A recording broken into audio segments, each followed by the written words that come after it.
Just ఒక క్లిక్తో pre market analysis ఎలా చేయాలి ఏఐని యూస్ చేసి నేను డిస్క్రిప్షన్లో కామెంట్ సెక్షన్లో మీకు ప్రాంప్ట్ని ఇస్తాను. ఆ ప్రాంప్ట్ని మీరు కాపీ చేసుకొని ఈ పర్ప్లెక్సిటీలో స్పెషల్లీ నేను పర్ప్లెక్సిటీని యూస్ చేస్తున్నాను. ఈ ప్రాంప్ట్ని ఇక్కడ పేస్ట్ చేసి హిట్ చేయండి. ఇలా క్లిక్ చేసిన తర్వాత కొన్ని సెకండ్స్ లోపే మీకు డీటెయిల్డ్ రిపోర్ట్ అయితే మీకు ఒక జనరేట్ కావడం జరుగుతుంది.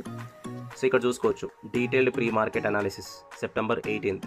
సో ఇలా మీకు టోటల్ గ్లోబల్ మార్కెట్ కానీ ఏషియన్ మార్కెట్స్ ఎలా పర్ఫామ్ చేశాయి అండ్ గిఫ్ట్ నిఫ్టీ ఏం చెప్తుంది, ఎఫ్ఐ డేటా, కమోడిటీస్ ఎలా పర్ఫామ్ చేశాయి, కరెన్సీ ఇంపాక్ట్ ఎలా ఉండబోతుంది, బాండ్ డీల్స్ కానీ డీటెయిల్గా and sectoral trends, policy news, corporate news కానీ ఇలా డీటెయిల్గా అండ్ ఫైనల్లీ మీకు ఒక మార్కెట్ సెంటిమెంట్ ఈ రోజు న్యూట్రల్ టు పాజిటివ్ ఉండబోతుంది అండ్ ఇంట్రాడే స్ట్రాటజీ ఏంటి and also Nifty levels, bank Nifty levels, support వచ్చేసి 25,000, రెసిస్టెన్స్ వచ్చేసి 25,500 ఇలా డీటెయిల్గా మనము ఒక్క ప్రాంప్ట్తో ఈజీగా తెలుసుకోవచ్చు. సో జనరల్గా చాలామంది చేసేదంటే న్యూస్ చూడడం కానీ లైక్ పేపర్ చదవడం కానీ ఇలా చేస్తూ ఉంటారు. జస్ట్ ఒక ప్రాంప్ట్ కనుక మీరు ఇక్కడ ఎంటర్ చేస్తే డీటెయిల్డ్ రిపోర్ట్ అయితే మీకు కళ్ళ ముందు ఉంటుంది. ఒకవేళ నచ్చితే లైక్, సబ్స్క్రైబ్ అండ్ షేర్ చేయండి.